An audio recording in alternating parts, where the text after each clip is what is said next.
Bettor Sports Betting is your home for picks, props, and futures for tonight's action. Bettor Sports Betting wants to know what picks you're playing tonight. Tell us in the live chat on YouTube, Twitter, and the Bettor Sports Network app. This is Bettor Sports Betting with Fantasy Alarm's Dan Servodidio. What's going on, everyone? Welcome back in here to the Bettor Sports Betting Show on Bettor Sports Network and Fantasy Alarm. Appreciate everyone joining us here, wherever you're watching, YouTube, Twitter, the BSN app. I know people chiming in on the Discord chat, wherever you're tuning in. Appreciate it. On this Tuesday, we got a full slate of games, baseball games tonight. And I got James Grande filling in on a Tuesday. Usually he's on Thursdays, but he wanted to jump in a couple of days earlier this week because we got a full slate of games. What's up?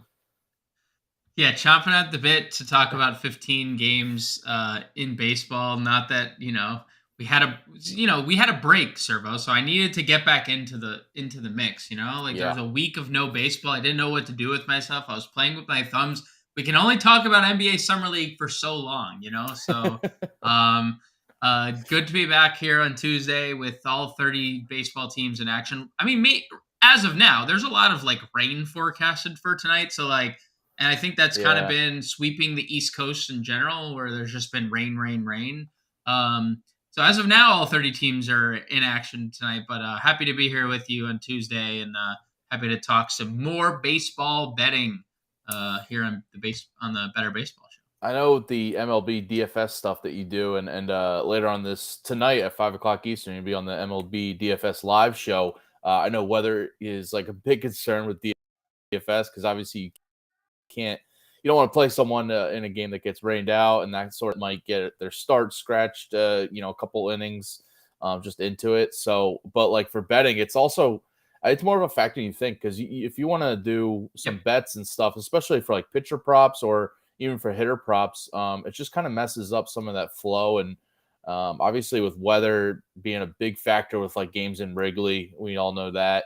Or just other, wind blowing out in different stadiums, or very humid weather for if you want to go for some overs or vice versa. So yeah, the rain is an unfortunate kind of obstacle you have to manage. And it's annoying because I actually looked at a couple games that had some rain implications. I stuck with one or two, but just kind of on the edge of my seat, kind of watching that weather report. So a little unfortunate, but we'll get through it. We got plenty of picks to give you guys today. Player props, game totals, money lines, all that stuff. First 5 bets. And if you have any picks, feel free to chime in on the chat. Throw out your own predictions, your own calls. We'll give out some home run calls, our daily dingers later in the show as well. We'll get to all of that and dive baseball slate. I just wanted to start here, though. We like talking football here. Yesterday, we were talking about DeAndre Hopkins joining the Titans and some of the betting odds for the Titans, and how whether or not that moves the needle. So if you missed any of that talk with me and Howard yesterday's show, definitely go check that out. But Dalvin Cook is in the big news today, because there was some odds movement. If you're in the betting landscape, and even if you're in fantasy football, this is something you got to take note of, is that Dalvin Cook becoming the betting favorite this morning to sign with the New England Patriots as a free agent this offseason, this summer. The Pats are at -150. You can see the odds there. Now the betting favorite. The Dolphins not far behind, but +200. But it's notable that the Patriots have now moved in front of the Dolphins, and the New York Jets at +400 as the third highest odds, and then or third shortest odds rather, and then basically every other team's at +1,500 and beyond. So it seems to be down to these 3 teams in the AFC East, ironically, or coincidentally, either way. But the Pats here becoming favorites to sign Cook, even though they do have Ramondre Stevenson. So for fantasy, that's a bummer if you have Stevenson, if you already drafted him. But this Cook news is interesting. I mean, +150, just the fact that it's moving that way. Yeah, we saw with DeAndre Hopkins, the odds really got short. I think it was -300 or something when it was clear, all right, he's signing with the Titans. People, the sports books got this inside info, and it looks like the DraftKings, these odds, they got the inside info that it seems the Patriots are the favorites now.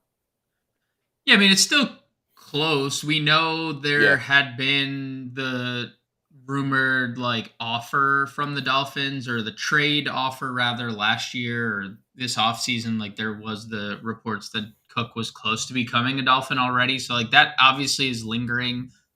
Their backfield in general is way more, I would say, fluid than New England having Ramondre Stevenson. But, you know, even though Ramondre Stevenson is such a good back, we know what New England, when healthy, likes to do. They like to utilize both him and Damian Harris last year. And, we didn't get to see them healthy a lot together last year, but when they were both utilized quite often. So Yeah. when you look at, the Patriots depth chart, it's Stevenson and then Ty Montgomery, Pierre Strong, Kevin Harris. Like, how many of those guys are reliable? Like, Montgomery looked good in week 1. We never saw him again last year. Pierre Strong, does not have a long history of, this is only his second year, but like, he's a smaller guy.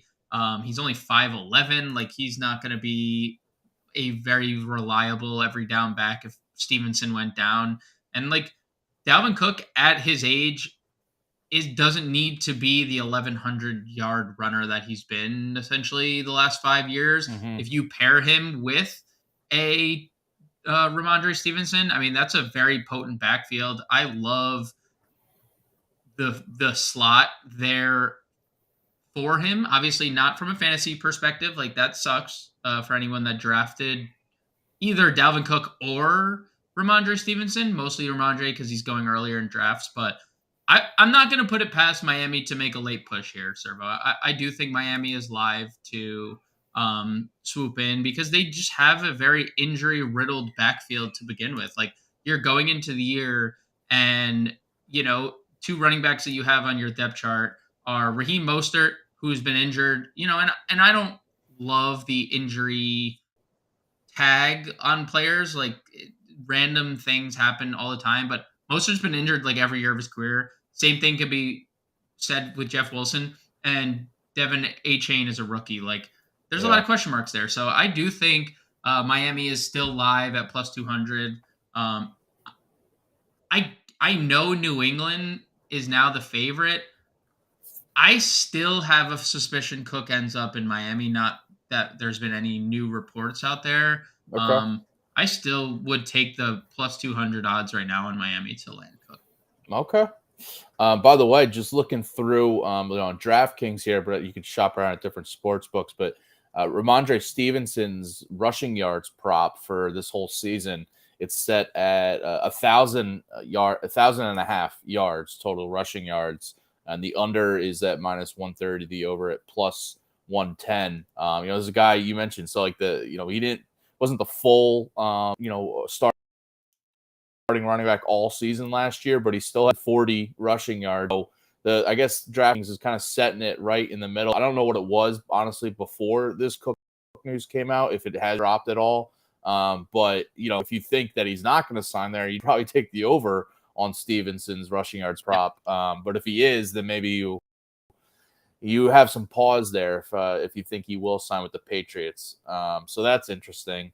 And by the way, with the Patriots odds right now, like assuming I don't think the Cook signing really moves the needle a ton, but they are, plus 800 to win the AFC East, plus 250 to make the playoffs. Their win totals at 7.5. This is kind of one of those teams that's, outside of the playoff picture coming into the season. Obviously, we don't know what's going to happen with Mac Jones, this season. There's been a lot of noise surrounding what kind of player he's going to be, whether it's for fantasy or real life, the quarterback of the future for the Patriots, even just looking at the next season. So Cook thing, it kind of makes sense that the Patriots want to, shore up their ground game even more because they don't fully.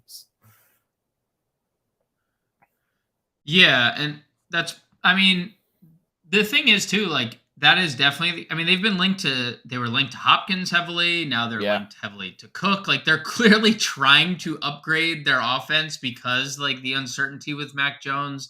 Also, like, uncertainty with some legal issues on their defense. Like, they have some issues as a whole. That's why, like you mentioned, they're plus 800 to win the NFC East or the AFC East, and that's the worst odds in the division. Like they're, have the longest odds to win the division.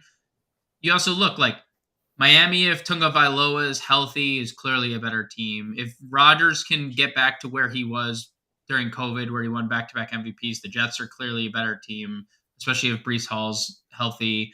And I think the Bills are just, as long as Josh Allen, Stephon Diggs, as long as Stephon Diggs doesn't walk out on his team, I think they're definitely better than New England. So yeah, I even if Dalvin signed there, I don't see how they would suddenly like leapfrog any of the other teams in front of them. Yeah. I mean, maybe look at the over on the win total, if anything, but it's tough to bet on them to win the division or even to squeak in as a wild card. So yeah, that's 7.5, right?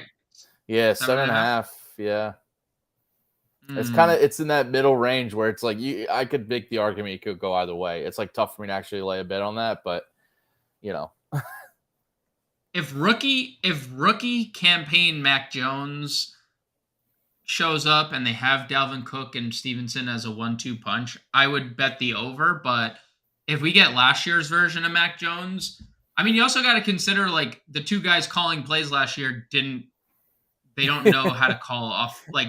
They weren't offensive-minded coaches. So, like, anything from there is an upgrade. So I expect their offense to be better. And then if you plug Dalvin in the middle of that, obviously things would get better. So if Dalvin were to land and that number didn't move, I would probably bet the over pretty comfortably. But the plus 800 to win the AFC East, still no. And even the playoffs plus 250 is still a little shaky. Yeah. Yeah, if you are looking to bet any of these, just kind of know that, as a general rule, if you don't know, kind of this stuff already, is that like position players like this, skill position players, running backs, receivers, they don't really move the needle like win totals and odds that much because it's, especially running backs, they're just kind of replacement guys at this point. Even the best ones are maybe only worth a win more, guys like Derrick Henry or whatever, right. But like I remember when Hopkins signed with the Titans and their win total really didn't move that much. And different guys, when you see someone sign, it's usually not like a huge difference maker. Obviously quarterback is the big difference maker. So now you could bet on it before the Cook signing becomes official. Same thing with Dolphins odds, that kind of thing. But yeah, so just keep an eye on that. Obviously, for fantasy, it's huge. I know we have an article coming up, should be on the site at some point later tonight, by Andrew Cooper, kind of breaking down the impact of Dalvin Cook's landing spot, whether it's with the Patriots or another team. So go check that out. It is live on the site, and if you haven't already, check out the fantasy football draft guide that we have at Fantasy Alarm. You can get it for free with your All-Pro subscription if you have that. As we keep saying, for that, go get the free trial for an All-Pro subscription. Go to fantasyalarm.com to get that free trial, and you can get the draft guide, all the DFS playbooks, and drafted DFS advice that we have over there as well. You could also get it for $26.99, easy peasy for the draft guide as well. So that'll have definitely some impact where or not Cook lands and what he shifts to. Will be a headache if he goes to Miami for fantasy. I know that much, and New England for that matter. I have a Stevenson on a dynasty team, and I don't want Cook to go there at all right now. Just please. I mean, it's just that just feels like insert big name running back anywhere, because it's just everybody now has two running backs. That's just there's so few backfields that you can definitively say, okay, here's Saquon Barkley, here's Derrick Henry. Their backups are so far behind them. It just doesn't exist. That's just where we are. And I'm with you, and I feel for you, and I feel for all Ramondre Stevenson potential. That sucks, but it's that's why the running back position is so fragile. That's why people don't get paid. Sad to see Saquon not get paid yesterday. I mean, he's making $10 million. I'm not going to say he's not getting paid. He's getting $10 million this year, but like he wanted, or Josh Jacobs or Tony Pollard, because the lifespan of the running back just, you know, the more people you bring in, the less work they're getting, and maybe it will lengthen their careers, and that's unfortunate for fantasy players for sure. Yeah, it's tough for fantasy, but in real life, I think it's paying off because like you see like last year, the Chiefs winning the Super Bowl without a clear lead back. They had multiple guys that were contributing there. Isaiah Pacheco was a 7th round pick. So yeah, it's just if you can get production out of anybody, it doesn't need to be a high priced guy like Saquon or Dalvin Cook or whatever. So yeah, all right, let's flip gears now because we got a ton of baseball that we want to talk about. We mentioned just a full slate of games tonight, and we got plenty of picks to get to. So let's get to our MLB best bets for tonight and do your top pick tonight. So top pick is going to be Jake Fraley over 1.5 hits, runs, and RBIs. It's -140 over on DraftKings Sportsbook. I love the matchup going up against Anthony DeSclafani, and there's a lot of good things for the Reds tonight in general. First and foremost, this game is being played at Great American, and that is the second best offensive environment in the league, only behind Coors Field, which is also on tonight's slate. So we have the two best hitting environments across Major League Baseball. Yeah. Jake Fraley hitting in the middle of this Reds lineup, and an impressive Reds lineup as we've seen. I mean, since the call-ups of Elly De La Cruz and Matt McLain, this is and the getting Joey Votto back, like everything has gone well for the Reds. Elly De La Cruz has obviously sparked, but let's not forget about McLain. They just called up CES yesterday, so there's a lot of good, exciting things going. Mm-hmm. Fraley's been in the middle of this lineup the whole year, and he has been really good against right-handed pitching. He has a 216 ISO that's second on the team, only behind Elly De La Cruz. And he has a 393 WOBA, also second, third technically behind Will Benson, who has half the at-bats that he has. But he faces Anthony DeSclafani, which I brought up already. But DeSclafani over the last 2 years has struggled significantly with left-handed bats. Last year, it was a small sample because he was hurt for a lot of the year. 353 ISO, 460 WOBA allowed to righties. Or to lefties, rather. And then this year, 182 ISO, 338 WOBA. And the thing I like about Fraley is, one, he hits in the middle of this lineup. So he's going to hit behind De La Cruz, Friedel, McLain, but RBI potential everywhere. He is a stolen base threat to get himself into scoring position.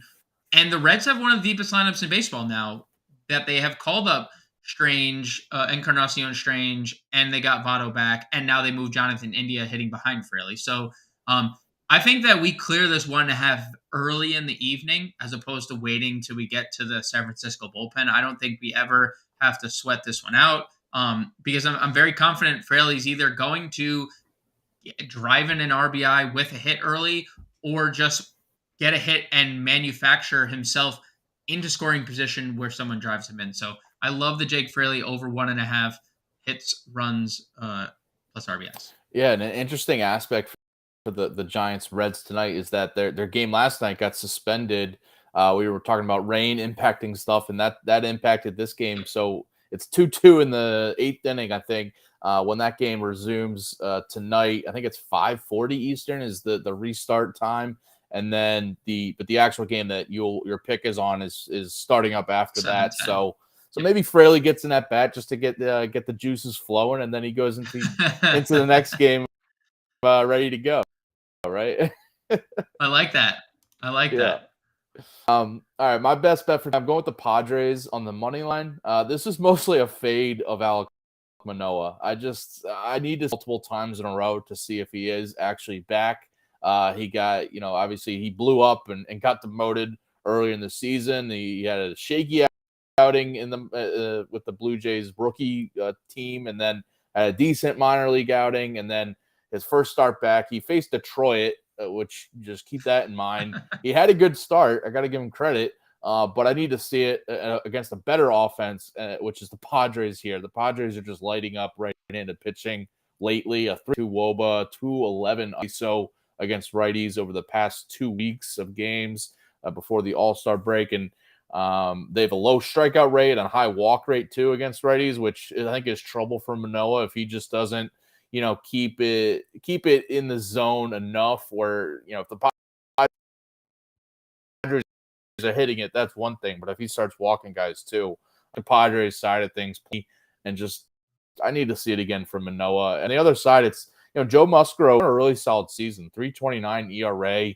His expected ERA is even lower at 3.06.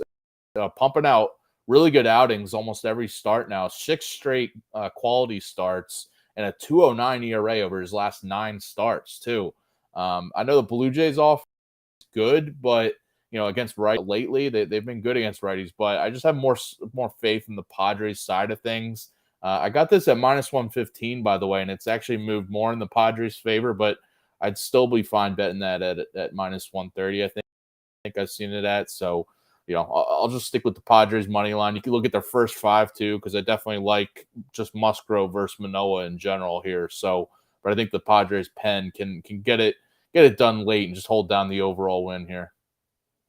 Yeah, I'm a little intrigued by this because I liked what I saw from Alek Manoah the last time and like you said, take it with a grain of salt. It was against Detroit. Yeah.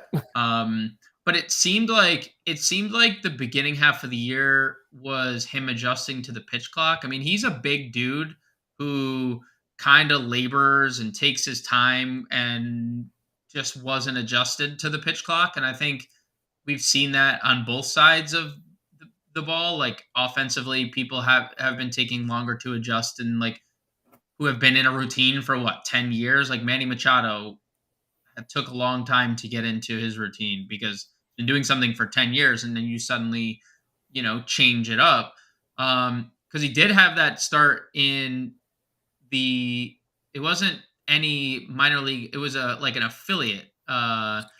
He had that 12 strikeout game with the Blue Jays complex, right? Yeah, rookie complex or something. Yeah, the rookie, then looked really good against Detroit. I am a little indifferent here because we've said all year the Padres should be better than they are, and they just haven't been. Yeah, and I think a few shows ago when we were talking about futures, I liked taking the Padres at long odds because they should, but now they're talking about even potentially trading Juan Soto before the deadline, right? So their offense has been good since the start of July. They rank in the top 10 in pretty much every offensive category, so I can't hate you there. Musgrove doesn't lose; he hasn't lost since May. They're 6-1 in the last 7 Musgrove starts. Yeah. So all the data backs your side of things. I'm just definitely a little on the side of Alek Manoah has been really good for the last few years. Yeah. And it's the same thing I think with Sandy Alcantara. Yeah. Yeah, it's these guys are in the midst of their primes and suddenly they just literally we're having a Space Jam moment. Their powers are just being zapped from them, right? So I'm more on the side of if Manoah can figure it out after being demoted and kind of embarrassed throughout this entire first half of the year. So the numbers do suggest the Padres should win overall. I'm just a little skeptical if Manoah's. Before I jump on Manoah's first half, I'm ready to turn the page to a better version. Yeah. I get that because I'm a big fan of buying low on guys or fading high, selling high on pitchers that start out strong, and Manoah is that. Like him, you mentioned Sandy, just a couple of I remember it's been paying off actually the last couple, but Corbin Burns has been another guy that's starting to pitch a little bit better. Some of these guys that have Cy Youngs in their back out here and just kind of struggle season, but that we're in the different. I get that you're a little hesitant to back the Padres here. I see it as it was when I bet this, it was basically a pick 'em, so I like that. Now it's moved more in the Padres' favor, right. But just getting a fade of Manoah at a pick 'em with we were going through it, Musgrove just being really strong. Just kind of threw me to San Diego's side of things. All right, so those are our best bets for tonight, but we got plenty of other picks here. So you can see it there. Jake Fraley over 1.5 hits, runs, RBIs is James's pick. And I'm going with the Padres money line at Toronto here. All right, let's get to some more betting picks for tonight. What else you got riding? So something you and I are kind of in lockstep, at least the name we're in lockstep here, is Bailey Ober. I'm going Ober 15.5 out, Servo. Minus 160 over on DraftKings Sportsbook. Yeah, right. And I mean, he has been very good for Minnesota this year. And some numbers earlier in the year indicated that there was going to be some regression, and that just hasn't been the case. And when you look at the outs, first off, we've gone over this in 5 consecutive starts, and we've gone over this in 6 of his last 7 starts. He has gone through like a pretty tough gauntlet of teams: Baltimore, Detroit, whatever, Boston, and Milwaukee. Like 4 of those teams are currently over 500 or in the playoffs, right? Like it's been a pretty tough stretch. And then even the 2 games prior, Tampa Bay and Cleveland, right? And only one of those starts he hasn't gotten through 6 innings. He is in a really great spot against the Mariners offense that has been pretty dreadful against right-handed pitching throughout the year. They rank in the bottom half of the league in just about every category. And saying bottom half is putting it lightly. It's more so bottom 10 against every category against right-handed pitching. They strike out a lot against righties. They're 22nd in OPS. They are 20th even in WOBA. Like, it's a subpar offense against right-handed pitching. So Bailey Ober getting a nice ballpark upgrade in Seattle. We know Seattle is notoriously a good pitching environment too. I really like the outs. I think Bailey Ober gets through 6 innings squeaky clean and is on his way to his 6th straight quality start here. Yeah, I like that. I'll piggyback right off of that because I'm going with Bailey Ober over 5.5 strikeouts. You're going with the outs prop. I'm going with the strikeouts here over 5.5. You went through with the Mariners offense, just having struggles against righties, and I like their high strikeout rate against right-handed pitching as why I like Ober's strikeouts. Second highest K rate versus righties this season at 25% and up to 27% strikeout rate versus righties. And you mentioned Ober going to a better park here on the road even, but it's just a better pitching environment for him. He's all 5 road starts this season for him. He's been over this strikeout prop, over 5.5. He's averaging 7 Ks per road start this season too. A strong 2.01 ERA on the road. Just been having some better outings on the road. And overall this year, he's over 5.5 strikeouts in 9 of 14 starts. So I see on the road here, 30% strikeout rate on the road too. So I like that as well. But you mentioned with the Mariners matchup here, I think Bailey Ober can do his thing. I like the outs prop too. I mean, in my mind, he's going 6 strong to get this over on his strikeouts too. Yeah, overall, it's a really good play, honestly. We're just hammered at home now. Gotta. We just gotta. It just has to happen. Can't take any unders with Bailey Ober.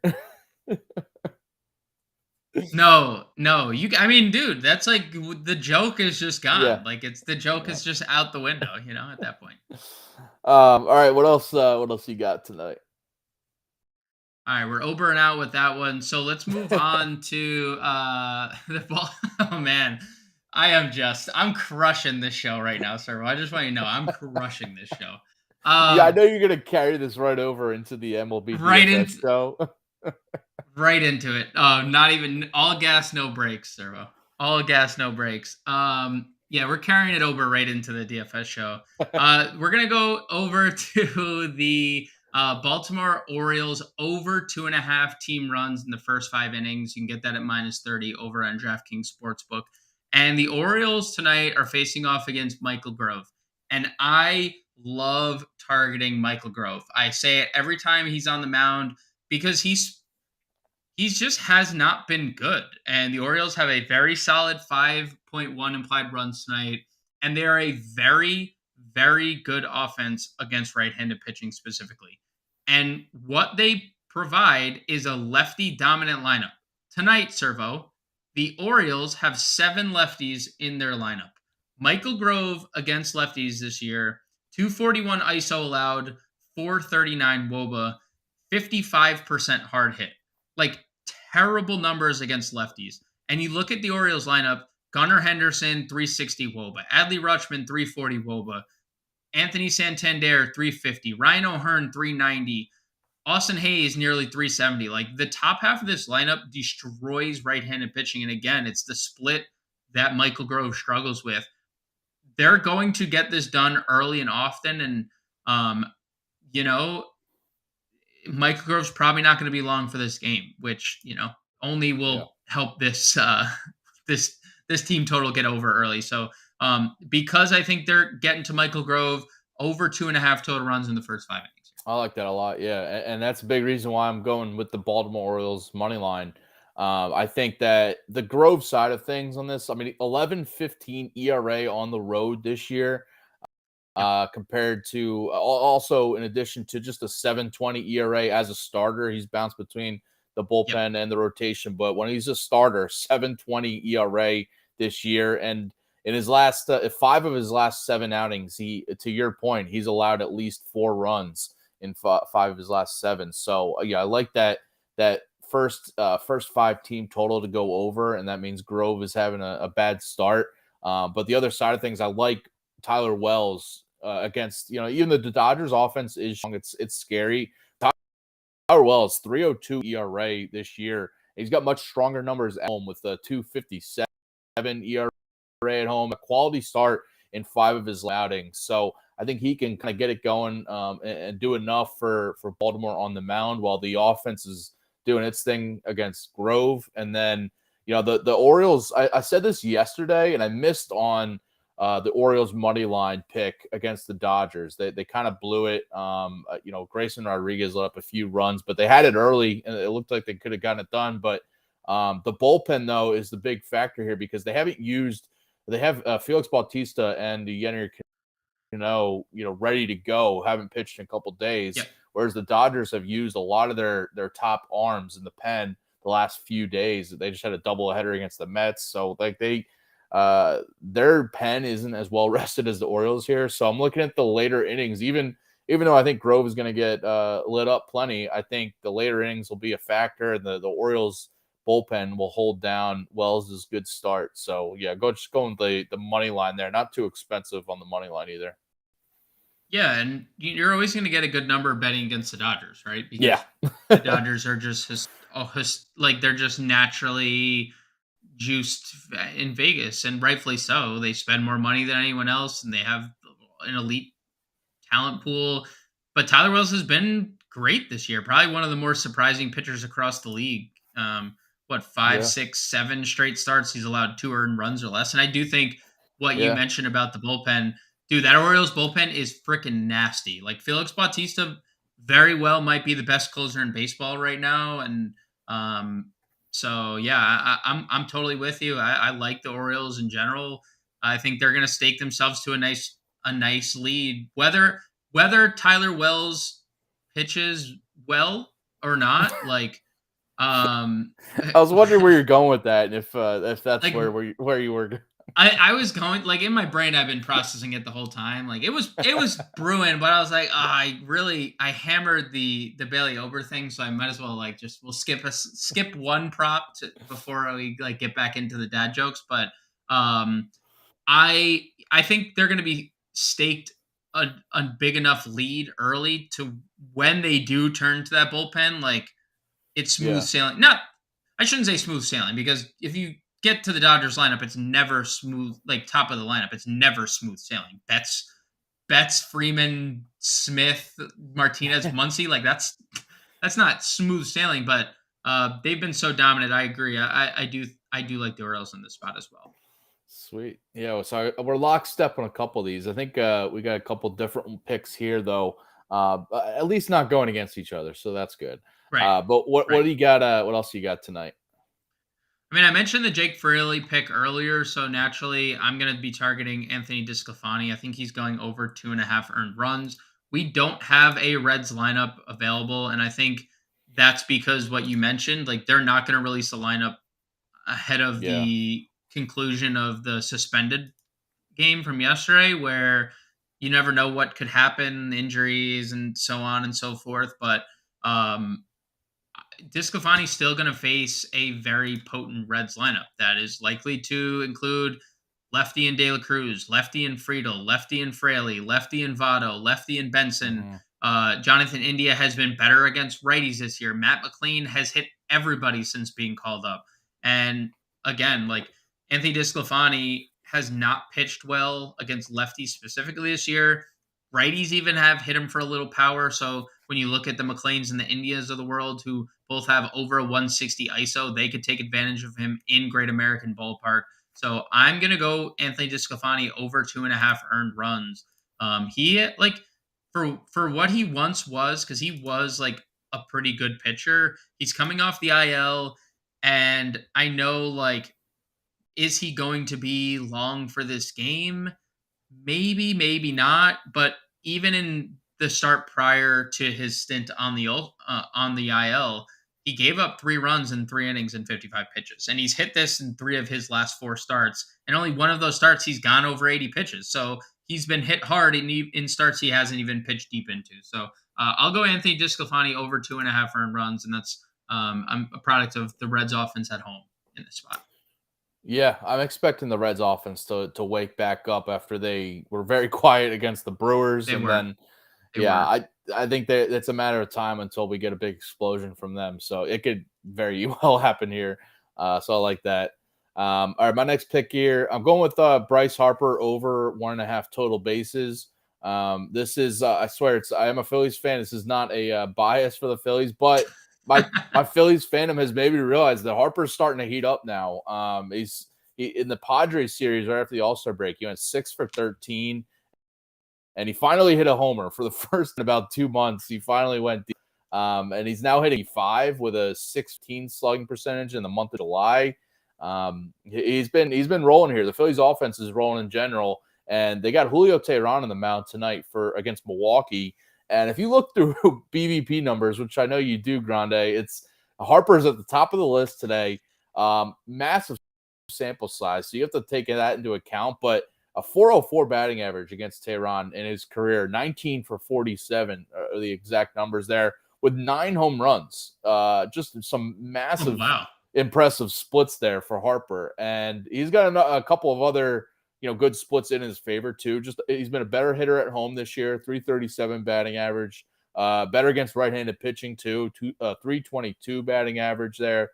So I think he's going over the total bases here. He's got 7 multi-hit games over his past 12 games.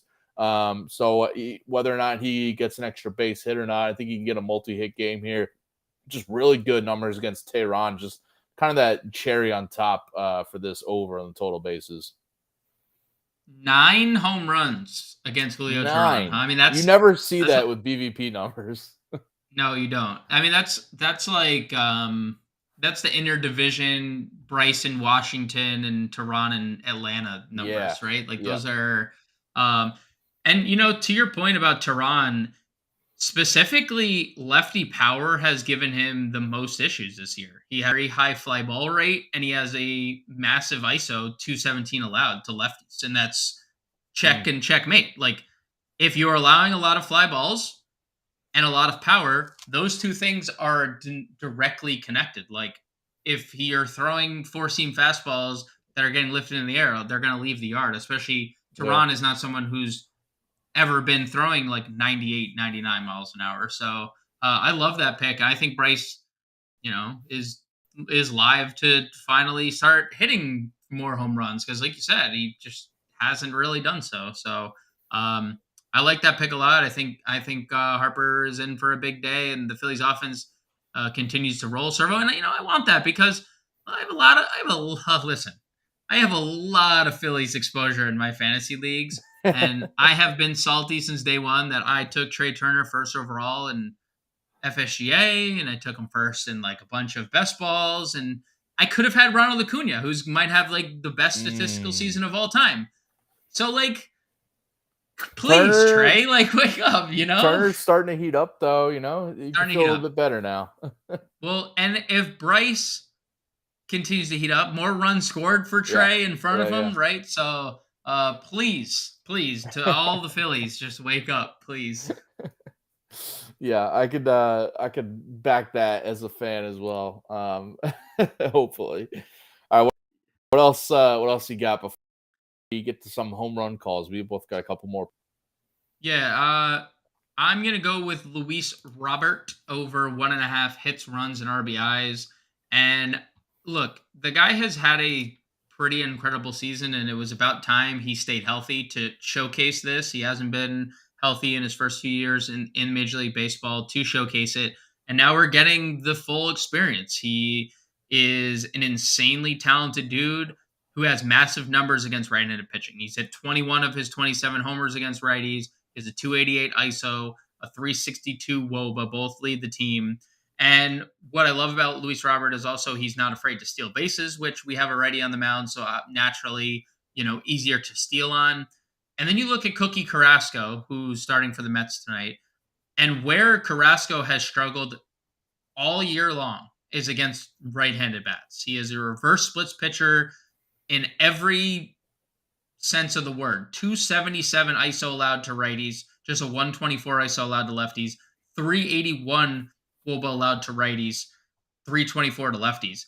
And I've said it all year about the White Sox in general. Like, they came into the year deficient with left-handed bats. They messed up, and they obviously have a long history of having poor management, and this rears its head again, where they're just not deep enough to have lefties. This is going to be a problem for Carrasco here with righties, a righty-heavy White Sox lineup. Tonight they have 6 of their 9 batters hitting from the right side. I think Robert is, again, another dude who is live to manufacture a run himself, base hit, stolen base, RBI behind him. And he's live for that. So even if he is not driving in the run, which 21 of his 27 home runs have come against righty pitchers, he might just do it all himself. I think he's live to hit a run, steal a base, get driven in immediately following. He's that special of a player. Yeah, I looked at the White Sox money line to consider, or their first 5 too, because of just fading Carrasco. And you mentioned this, like Robert's a part of that, but their offense has been just kind of underperforming. And just say it. It's bad. It's bad. Well, it's bad for sure. Every game I expect them to be better. So it's like, I don't know why they've been. I know you went through some of it, but like it's just. I think a matchup against Carrasco, even though it's on the road, it could be a spot where like Robert and others just have success here. Like plus 115 was the money line. I considered that, but I like the hits, runs, RBIs. It's good. All right, my last pick here before we get to some home run calls. I'm going with Nathan Eovaldi over 5.5 strikeouts, minus 110 on DraftKings. He's having a strong season, 2.83 ERA this year, all-star appearance. The strikeout prop seems, it could go either way kind of on the surface because he's facing the Rays here, which, overall their numbers against right-handed pitching are really good, but they've actually been a profitable team to fade their offense at least lately. Since the start of July versus righties, a 284 WOBA and 209 batting average versus righties, and a league high 28% strikeout rate against right-handed pitching. So this is a spot where you can target, strikeout props or just opposing pitchers in good spots. And Eovaldi, he's under 5.5 strikeouts in 4 straight starts coming into tonight, which is a tad worrisome, but I think is a good spot for him to get back to the over. He's at home here, so he's got a 27% strikeout rate at home compared to a 22% K rate on the road, and in his averaging 6.7 strikeouts per home start with 6+ Ks in 5 of 7 home outings this season. So I think for him, he can get to 6+ strikeouts here, especially with the matchup because it's The Rays have been one of those teams where it's weird how bad they are lately. Just not as dominant. I mean, they're still winning some games, but they were stuck in a losing streak recently, and I think on the road here, this is a good spot for Eovaldi being at home to kind of have the upper hand. Yeah, I bet his strikeouts the last time he took the mound on this show. I bet him against the Red Sox. It was 4.5, and I like it because you're right. The Rays have hit a skid. I mean, they were the best team in baseball from pillar to post, and then they weren't. And they went into the break with Atlanta passing them, and they were so far ahead of the field. So Baltimore only one game behind them in the division too. Like, interesting. yeah, I mean, I'm with you. I think this is a great bounce back spot for Eovaldi, who's been, one of the 3 best pitchers in the American League probably this year. So I like that. I like a lot of Eovaldi props, just given the Rays' overall struggles. It really was around the time that like they benched Wander, where things just got like kind of started to spiral out of control. And they've never been able to, like, you can't look at up and down their lineup and tell me one guy that looks the same as they did earlier in the year. Like Yandy Diaz came out of the gates like, who the hell is this power hitter? He hasn't hit a home run in how long? Wander was like, oh, this is the guy who we thought was the best prospect in baseball. And now the last like 2 months, he's just been average. Like it's been a very middling team, who's just relied on good pitching and kind of just a good staff in general, bullpen and rotation. And their offense has not done much. So I like the Eovaldi over strikeouts. It's a good bounce back spot for him. Sweet. I got the Grande stamp of approval there. I love it.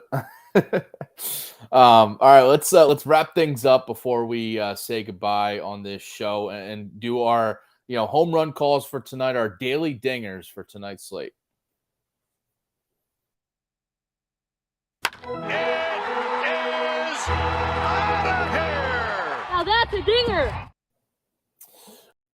All right, Grande, who you got going deep tonight? And that's a dinger. I got Mr. Ellie De La Cruz. John and Pemba, Fantasy Alarm's own, called him Ellie De La Awesome when he was originally called up. And that's what we're going with. 247 isolated power against right-handed pitching, 412 WOBA. Both lead the team for players that have over 100 at-bats. And he has mainly done all of his damage. And by that, I mean, he has done all of his damage against right-handed pitching. He gets the Great American Bump, and he gets a pitcher in Anthony DeSclafani that, again, allowed a 350 ISO to lefties last year and a 180 ISO this year. So I'm going to go Ellie De La Cruz. Really good odds, plus 425. I know, it's not like the shortest odds when you're talking about home runs. Like, we're going to see home run odds when we eventually get a Rockies pitcher announced. Like Kyle Tucker is going to have the best odds of the day. It's going to be plus 100, probably plus 180. Yeah. I don't know if we've gotten anything on that front yet, but plus 425 for Ellie De La Cruz feels really good in Great American against a guy who's really struggling against these. Yeah, I can get behind that. I backed Ellie De La Cruz yesterday with his hits, runs, RBIs. Did not come through, but he's gone. I mean, this game is being resumed today that we were mentioning from yesterday, but I think he's 0 for 3 in that current game and hitless in 3 or 4 straight games right after the All-Star break, 4 straight. Yeah. So he if anybody's due, it's him to just have a big game. And so I like that. I considered his props outside of home runs tonight, and he could go deep against DeSclafani for sure. All right, my home run call, just going back to Bryce Harper, plus 300 on DraftKings. I went through it earlier. 9 home runs in his career against Julio Teheran. It's impossible to ignore how good he's been BVP-wise. And I also went through just his better splits at home against right-handed pitching.